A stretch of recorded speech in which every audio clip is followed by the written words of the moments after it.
Anda kembali di Suara Unggul Pilkada 2024 Kompas TV, Saudara. Tadi kita sudah simak bersama bagaimana pengumuman dari hasil hitung cepat Pilkada 2024. Litbang Kompas tadi menyajikan bagaimana hasil hitung cepat dari Pilkada Jakarta, Jawa Barat, Jawa Tengah, dan juga Jawa Timur. Saat ini sudah pukul 16:37 waktu Indonesia Barat. Untuk hasil hitung cepat Litbang Kompas saat ini data yang masuk sudah lebih dari 90%. Kami ajak Anda langsung menuju ke Jawa Timur untuk melihat bagaimana calon gubernur Jawa Timur nomor urut 2 Khofifah Indar Parawansa yang saat ini sudah menemui pendukungnya di rumah pemenangan di Surabaya, Jawa Timur. Jika tadi kita simak bersama berdasarkan dengan hasil hitung cepat Litbang Kompas dan juga tadi sudah dilihat di layar kaca Anda bahwa Khofifah ini unggul untuk Pilkada Jawa Timur. Tapi tentu kami ingatkan kembali kepada Anda, Saudara, ini adalah panduan untuk bisa memantau bagaimana hasil dari Pilkada serentak 2024. Tapi kita tentu harus menunggu pengumuman resmi dari Komisi Pemilihan Umum Jawa Timur untuk mengetahui bagaimana hasil dari Pilkada serentak 2024. Di studio Kompas TV sore hari ini sudah hadir, Saudara.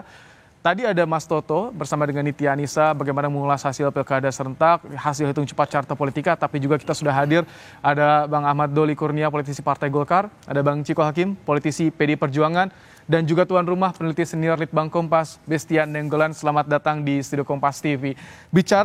Kita bahas pertama soal Pilkada Jawa Timur. Tadi kita lihat bersama Khofifah Indar Parawansa sudah datang ke rumah pemenangannya menemui pendukungnya. Bang Doli, bagaimana tim dari Anda Partai Golkar terutama melihat Pilkada Jawa Timur sudah stabil nih, Bang Doli, suaranya bagaimana?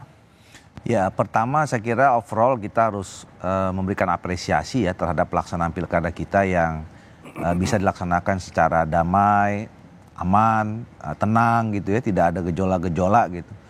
Nah, ini saya kira salah satu yang memang kita harapkan. Cuman yang menjadi kekhawatiran kita adalah tingkat partisipasi publiknya ini ya, karena kan berdekatan antara pilpres, pileg sama pilkada ini yang mungkin nanti ke depan juga menjadi bahan evaluasi kita, karena saya cek beberapa tempat ini rata-rata nggak ada yang lewat 60% ini tingkat partisipasinya. Jadi itu tergolong rendah.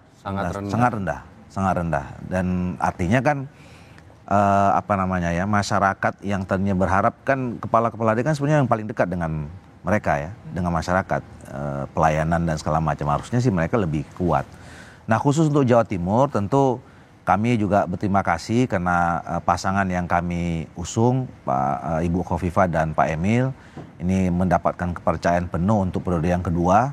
Ya, terima kasih pada masyarakat Jawa Timur yang memang berarti menilai bahwa pasangan ini yang juga sudah punya pengalaman sebagai incumbent ini masih diperlukan ya untuk melanjutkan pembangunan di periode yang pertama.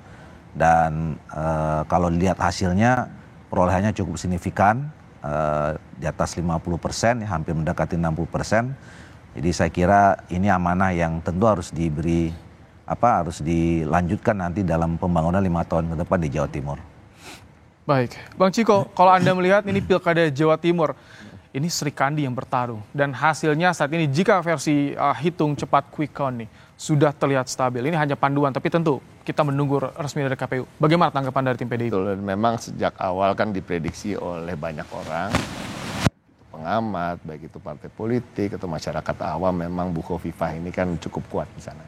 Tapi kami juga bersyukur akhirnya Bu Risma bersedia maju dan ditunjuk oleh Bu Mega untuk maju dan kemudian bisa kembali dalam tanda kutip reuni dengan warga Jawa Timur, dan sambutannya cukup baik ya di Surabaya maupun di berbagai daerah lain. Tapi mungkin memang sepertinya nama Bu Khofifah sudah lebih sejak awal berkibar, lebih diketahui akan maju ya, jadi mungkin ada head start di situ dan ketertinggalan itu agak sulit untuk dikejar. Tapi kita tunggu aja, tadi masih kita menunggu hasil hitung pasti ya, real count-nya, dan harapan kita ya ada perubahan, tapi nampaknya memang perbedaannya cukup jauh, tapi kita lihat ya nanti. Untuk jelas kita akan mendengarkan terlebih dahulu bagaimana pernyataan dari Khofifah Indar Parawansa yang ikut memantau hasil hitung cepat lembaga survei. Kita mendengarkan bersama.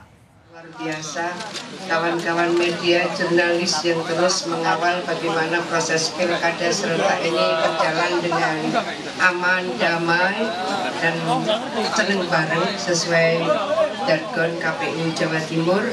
Saya ingin menyampaikan bahwa jikalau ada dua tumpeng, ini adalah bagian dari syukur atas kelancaran pelaksanaan pilkada serentak. Kelancaran pelaksanaan pilkada serentak.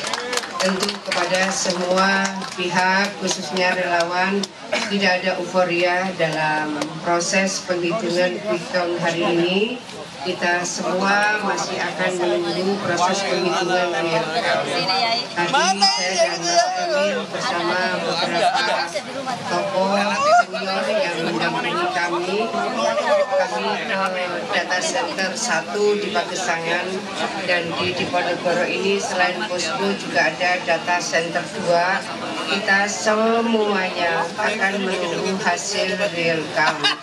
Sehingga saya tetap meminta kepada kita semua, tolong dikawal suara rakyat. Kawal TPS sampai C1-nya final. Siap? Kawal penghitungan di PPK. Siap? Kawal penghitungan di kabupaten kota. Siap? Dan tolong kawal penghitungan sampai final di KPU Provinsi Jawa Timur. Apa yang sudah kita lihat dari hasil quick count adalah bagian dari kerja keras panjenengan semua yang patut kita syukuri bersama, tapi bahwa jangan ada euforia dan harus tetap dikawal suara rakyat melalui pengumpulan C1 final, PPK final, KPU Kabupaten Kota final, KPU Provinsi final. Kepada semua yang rawuh, terima kasih. Partai pengusung relawan, terima kasih. Dan terkhusus kepada guru saya, Bu Nyai Masrur Wahid, adalah guru SMA saya di Khadijah, dan beliau menggerakkan dengan luar biasa. Riyadhah ikhtiar dohiran wabatinan, matur nuwun Bu Nyai Masrur Wahid dan semua relawan yang luar biasa. Panjenengan semua menjadi bagian dari penguatan pada proses pilkada serentak hari ini. Pengen memiliki kesabaran, kekuatan yang luar biasa sehingga kita bisa menjaga proses pilkada serentak ini berjalan aman, kondusif, dan tentu kita berharap proses akhirnya nanti juga akan terus berjalan dengan baik dan membawa Jawa Timur makin berkemajuan dan terus bisa mencapai prestasi terbaiknya, mewujudkan gerbang baru Nusantara. Terima kasih. Dan selanjutnya Mas Emil dan Mbak Arumi. Mbak Arumi ini luar biasa. Jikalau saya dan Mas Emil jarang pulang itu biasa. Tapi Mbak Arumi pun ini kegiatannya tidak kalah padatnya dengan kami sebagai paslon. Matur nuwun, monggo Mas Emil dan Mbak Arumi. Assalamualaikum warahmatullahi wabarakatuh. Assalamualaikum warahmatullahi wabarakatuh. Altim, Selamat sore. nggak ada belum. Banyak saksi-saksi juga yang terus bekerja memastikan C1 atau lembaran-lembaran perhitungannya itu bisa menjadi sebuah rujukan final. Kebetulan di tim Ridho juga ada tim yang akan melakukan real count, sehingga ini bisa nanti memperkuat apakah hasil quick count dengan real count dari berbagai sumber ini mengkonfirmasi yang kita sebut apa adanya. Andaikan ternyata harus 2 putaran, tentu kita terus bersemangat ya dan berkomitmen untuk menjalankan proses yang kedua ini dengan jujur, dengan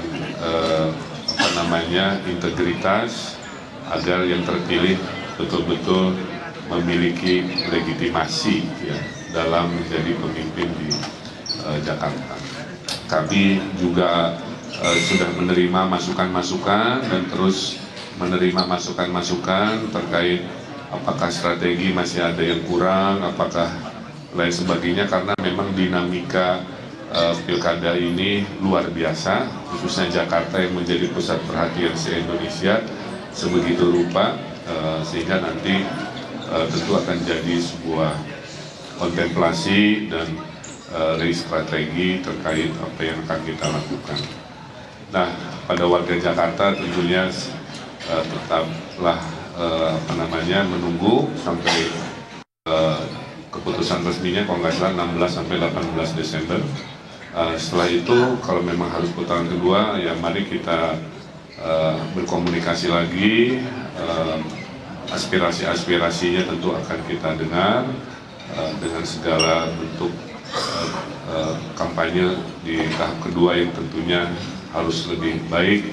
Tapi secara umum menurut saya Pilkada Jakarta ini berbeda ya dibanding 5 tahun sebelumnya. Jadi lebih rekonsiliatif kan. Yang dulu rival menjadi teman, teman jadi rival, nggak ada masalah. Kemudian kampanyenya relatif riang gembira, tidak ada hal-hal sara yang mengemuka dalam proses selama 2 bulan ini. Menurut saya mudah-mudahan jadi rujukan bahwa pilihan per 5 tahun bisa berbeda dengan sebelumnya sesuai dengan kebutuhan. Nah, kita fokus juga menghadapi masalah-masalah Jakarta ke depan yang tentunya tidak mudah ya dengan segala tantangan-tantangannya. Mudah-mudahan warga Jakarta tetap semangat karena saya yakin siapapun yang terpilih itu orang-orang baik, niatnya juga baik dan programnya juga baik-baik ya. Tinggal masalah tentunya takdirnya kepada siapa. Saya kira secara umum itu yang bisa kami sampaikan. Terima kasih kepada para relawan di pihak Ridho, para partai-partai pendukung dan struktur di bawahnya, pada tim ses, Pak Arza Patria dan jajarannya, kepada aparat TNI Polri yang sudah kerja keras luar biasa. Saya kira damai kondusif di lapangan juga relatif aman terkendali, dan juga tadi kepada PPS dan KPUD, Bawaslu dan lain-lain yang menyelenggarakan dengan baik, juga kepada masyarakat yang tergabung di Ormas, digabung dalam komunitas. Mari terus kita tunggu hasil akhirnya, dan juga saya haturkan terima kasih rekan-rekan media yang sudah menyertai, bisa melihat suka dukanya. Beginilah ya demokrasi kita, dan di mana-mana dalam kontestasi siap menang harus siap kalah. Baik, itu tadi pernyataan dari Ridwan Kamil, calon gubernur Jakarta nomor urut 1. Sebelumnya ada Kofifa Indar Parawansa langsung dari Surabaya, Jawa Timur. Bicara soal Pilkada Jakarta, jika di hasil hitung cepat baik itu Litbang Kompas Carta juga ini masih masuk dalam margin of error, artinya belum bisa diputuskan 1 atau 2 putaran tentu, tapi menunggu hasil dari rekapitulasi di KPU. Tapi Bang Doli, jika melihat saat ini dinamika terjadi di hasil hitung cepat untuk Pilkada Jakarta, sejauh mana kesiapan jika harus 2 putaran nantinya? Ya tentu kan kami mempersiapkan sampai akhir keputusan ya, sampai tahap mana diputuskan akhir pilkada ini selesai. Jadi bagi Partai Golkar dan juga bersama dengan partai koalisi yang lain, bersama dengan tim-tim yang mendukung pasangan Pak Ridwan Kamil dengan Suwono ini sudah siap. Apakah kita nanti 1 putaran atau 2 putaran, kita sudah mempersiapkan itu dengan baik. Oke, kalau dari Anda Bang Ciko, tadi soal 1-2 putaran ini masih margin of error juga nih, masih dihitung-hitung. Betul, kalau mikirin itunya deg-degan ya, terus stres ya. Tapi kita saya lebih condong seperti apa yang disampaikan Mas Pram. Kita ucapkan terima kasih karena hasil quick count ini secara umum menunjukkan keunggulan dari paslon Pram dan Dul. Nah ini yang juga harus kita syukuri. Jadi kita nggak boleh mau semuanya ya dalam waktu yang sebegitu singkat sementara real count-nya belum dilaksanakan. Tapi intinya itu dulu, kita ucapkan terima kasih untuk warga, bukan hanya yang memilih kami tapi juga memilih paslon lain, karena kita lihat pilkada ini pilkada yang relatif tanpa ada gejolak, ya, tidak ada polarisasi yang berarti, dan ini yang sangat dibutuhkan. Dan alhamdulillah saya dan PDI Perjuangan maupun dari tim juga menyampaikan apresiasi untuk Pak Prabowo Subianto sebagai Presiden Republik Indonesia yang kami melihat secara relatifly di Jakarta ini tidak ada hal-hal yang kita lihat di Pileg maupun di Pilpres lalu gitu ya. Jadi ini juga suatu hal yang harus diapresiasi, namun tentu terkait dengan suara itu sendiri kita masih menunggu. Harapan kami tentu 1 putaran dan itu masih dalam gapaian karena tadi ada margin of error-nya hanya sekitar ada 1% dan masih masuk dalam tataran itu sehingga di angka 49, bahkan ada yang 50, itu insya Allah kita bisa mencapai. Oke, baik. Ya, saya ingin tanya nanti ke Carta dan juga Litbang Kompas, sudah ada gambaran tidak distribusi suara untuk Pilkada Jakarta ini? Begitu awal survei kan kejar-kejaran, tapi saat ini jauh signifikan berbeda sekali. Tapi nanti dibahas usai jeda. Mas Toto, Bang Bestian, tetap bersama kami di Suara Unggul Pilkada 2024 Kompas TV.